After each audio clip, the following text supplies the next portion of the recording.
সময় ধীরগতিতে পরিবর্তিত হলেও এই সমাজের পরিবর্তন ততটাই গতিশীল। চলো দেখা যাক এই পরিবর্তিত সমাজকে। বর্তমান সময়ে বাচ্চাগুলো কেন জানি অল্প বয়সে অনেক কিছু জানে। কিছুদিন আগের কথা,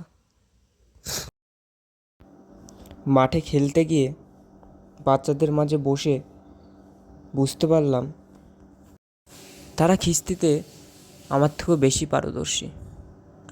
অর্থাৎ একটি বাক্যে যদি 10টি শব্দ হয়, তার মধ্যে 8টি শব্দই খিস্তি দিয়ে ভরা। বাজে শব্দর পাশাপাশি তারা বোধহয় গুগলে রোমান অক্ষর 30 লিখতে খুব ভালোবাসে। একদিন বসে রয়েছি, একটা বাচ্চা এসে বলছে, গুগলে এসব লেখো, দেখো এসব আসবে। কথাটা শুনে বড্ড অবাক হলো। সে কোথার থেকে জেনেছে? তাকে এসব জিজ্ঞেস করা মাত্রই সে বলে ওঠে, বড়দের মাঝে থাকলে এসব জানা যায়। কোথায়? আমরাও তো ছিলাম বড়দের মাঝে, কিন্তু এসব তো কখনো জানিনি। হয়তো সময় সমাজটাকে এতটাই পরিবর্তিত করেছে। এমনই নতুন অভিজ্ঞতার খোঁজ পেলাম কিছুদিন পর।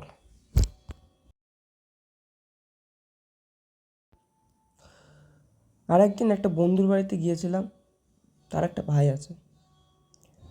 তাকে খেলতে যাওয়ার কথা বললে সে টিভি দেখায় ব্যস্ত। আর একদিন অন্য একটা ভাইকে ডাকতে গিয়ে দেখি সে বিকালে ঘুমাতে ব্যস্ত। তাকে ডাকলে তার মা বলে ও এখন যাবে না। ব্যাপারটা খুব অদ্ভুত লাগে।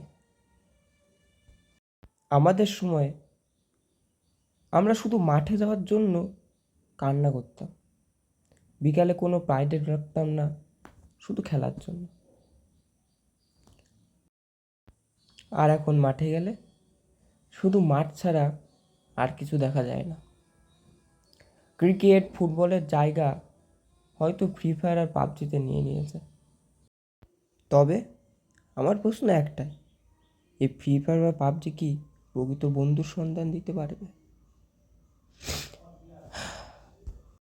গেম তো আমিও খেলি, তবে বিকেলে মাঠে চুটিয়ে না খেললে আর বন্ধুদের সাথে চুটিয়ে আড্ডা না দিলে মনটা কখনোই ভালো থাকে না। হয়তো সমাজের পরিবর্তনটা এমনটাই লেখা ছিল। আগে কালী পূজা, সরস্বতী পূজা এবং দুর্গা পূজায় খুব মজা করতাম। মনে পড়ে এখনও প্যান্ডেলে ছোঁয়াছুঁয়ি, আরও কত খেলা। প্রতিটা পূজা উপলক্ষে আগে কত খেলা হতো, কত বাজি পটকা বোম ফাটাতাম। সেই সব সময়ের সাথে উঠে গেছে, কারণ বাচ্চাদের মন তার থেকে উঠে যাচ্ছে। তারা এই পূজা পার্বণে বাড়িতে থাকতেই বেশি ভালোবাসে। তাদের কাছে হয়তো ঘোরাটাই পরিশ্রম। কিন্তু সবচেয়ে কষ্ট লাগে কখন বলো তো? যখন একটা বাচ্চার হাতে সিগারেট দেখি, আর সেই বাচ্চা যখন মা বাবাকে গালাগাল দেয়, গুরুজনদের অসম্মান করে, সারাদিন নেশায় মত্ত থাকে। মা বাবা যেন তাদের কাছে কুকুরের থেকে একটু উপরের প্রাণী। খুব কষ্ট লাগে। শিক্ষা ব্যবস্থা উন্নয়নের মধ্যে দিয়ে কোথায় যেন আসল শিক্ষাটাকে হারিয়ে ফেলেছে এই সমাজ। আর এই সমাজের বাচ্চারা চলতে চলতে পথ থমকে দাঁড়ায়। বাচ্চারা এখন সিগারেট খায়, গালাগাল তাদের সঙ্গী সাথী। মা বাবা হট, গুরুজন নাকি তাই? বিকেল হলে মাঠ কেন কাঁদে?